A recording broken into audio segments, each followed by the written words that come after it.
This dude is wild. Yeah, so this just happened really recently. I wish my dad had that energy. Yeah, so Tyson Fury's dad, John Fury. There's like Usyk's it says Usyk's team member, but it looks like Usyk's fans. It might be a team member. Anyways, they're going like yelling, Fury, Usyk. The guy who he gets headbutted, he's all, ow. The headbutt's fucking hurt, man. He hits him so hard in the face with his head that his own head started bleeding. So this you can tell the guy doesn't do shit either. The guy's like, ow.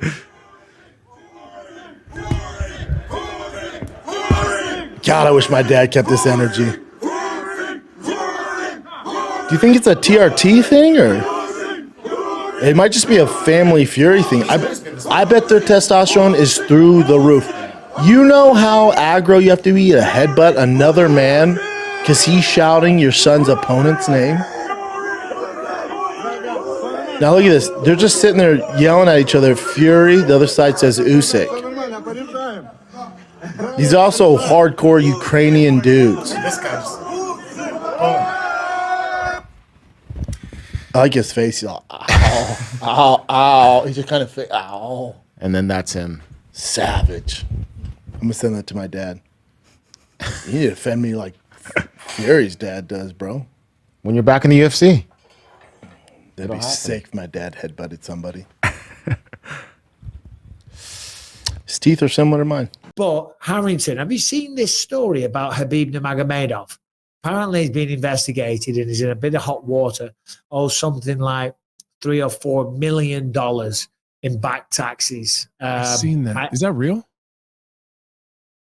The rumors are that it's real. It hasn't been confirmed by the what? Last point. The microphone generally pointed at your face. No. Put your head back to it. There you go. Good job. Good job, Harrington. There it is. So while it has not been confirmed by the Russian, I believe it's called it's FTS there, Federal Tax Services. A number of different outlets have reported on it. They've also reported that Khabib's bank accounts have been frozen for those businesses. So specifically in line with Eagle FC and one of his charitable organizations. And the thing I was reading said that the big problem was he's taking business out of Russia into Dubai and Turkey, which is making, the Kremlin pretty mad at him. Yeah. Just for the people that don't know, Harrington, come back on. For the people that don't know, because I don't have the story in front of me, you have it in the notes, etc. Just give a brief overview, because obviously you were piggybacking off what Anthony said. If nobody knows anything about this story, so he doesn't owe. Sorry, apparently there's an investigation. He owes how much in taxes and etc. So he allegedly owes the Russian government $3.3 million in taxes due to business he invested in after his MMA career, including Eagle FC. I do know that his bank accounts they've allegedly been frozen, and he could be looking at steep penalties, including 3 years of forced labor, 6 years in jail, or up to a $500,000 fine. I don't know. I mean, Khabib has represented Russia on the world stage for a long time, and Russia, I mean, just like every bloody government's crooked as hell, and Russia's right up there with the best. Yeah. But I would think that with Khabib being one of their, he's pretty tight with Putin. He's pretty tight with Putin. That's what I'm trying to say. I'm like, with him fucking repping Russia to the highest. He's like, he's like, right, pull him to one side. Oh, you little dickhead, what you doing? You're gonna pay. You have to pay your taxes. What is this bullshit? Come on, Khabib, pay tax, brother. That's what I thought when I read it. Like, I don't know. Maybe there is something going on, but and maybe they don't like him taking some of his business to Turkey and Dubai. But I don't know, maybe he's getting some penalties on something like that, but he's pretty tight with Putin. I have a hard time believing Putin's going to do anything to Khabib. How much his bank accounts, which were frozen, were they bank accounts in the States or Russia? They were Russia. It's the accounts for Eagle FC and his charitable organization. Both of those. Oh, so just his businesses, not like his personal. Yeah. Oh, his business. Just his businesses, bro. Yeah, who gives a shit? Yes, got to pay taxes. Didn't Putin? I think I read somewhere that Putin gave him like a large, piece of property and massive, and like a shit ton of money when he retired. Yeah, he did. Yeah, I think I even saw Dana talking about that. So it's kind of conflicting. A little bit. So Colby Covington I'm just looking at what he put in the notes here. Harrington put in that Colby's moving on from trying to call out Ian Gary or Bilal Muhammad. He's calling out Bilal Muhammad. But there's a new update, which Harrington didn't put in the notes. I wonder what you think about this. Colby's now asking for Charles Oliveira. Ooh, at 70. At 170.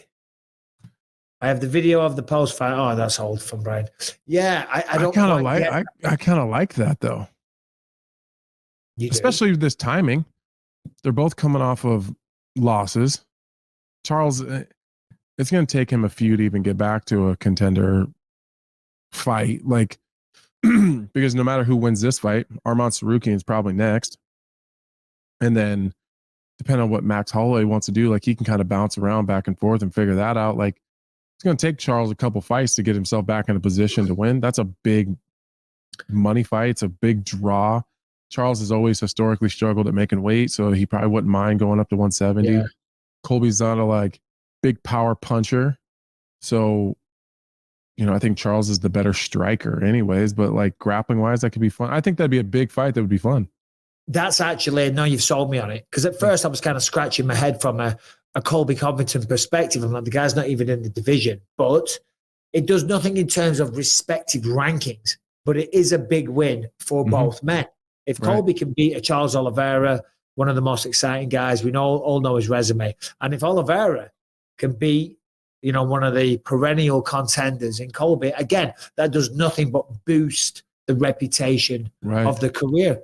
I like it actually. When really both guys are kind of in a position where their next fight doesn't really matter. And I don't mean that in disrespect where like, oh, we don't care if, you know, what happens, but no matter what happens, win or lose, the next fight after that's not a title fight for either guy. So it doesn't really matter. Like go in there and fight and see what happens. Dana White said at the press conference after the last fights that UFC 303 is the biggest gate of all time. That's the one with Chandler versus McGregor, June 29th. It says way over 20 million. This is what he's saying. Who knows if it's actually true? I bet he's right. Conor comeback fight? Me and Case, no one rides Conor more than us. Oh, Casey, dude, especially Case. But yeah, so this is from Combat. I'm right behind him. This is from Combat Talk. This shows the gates here. Eddie Alvarez, 17-7. Khabib, wow. I thought it was Eddie and Conor outdid Khabib and Conor. That's surprising, yeah. Damn, how about, well, it's UFC 300. 300 is a huge, yeah. Yeah. Huge wow. It's a big deal. But Conor Chandler, 20 mil. He's saying over, but yeah.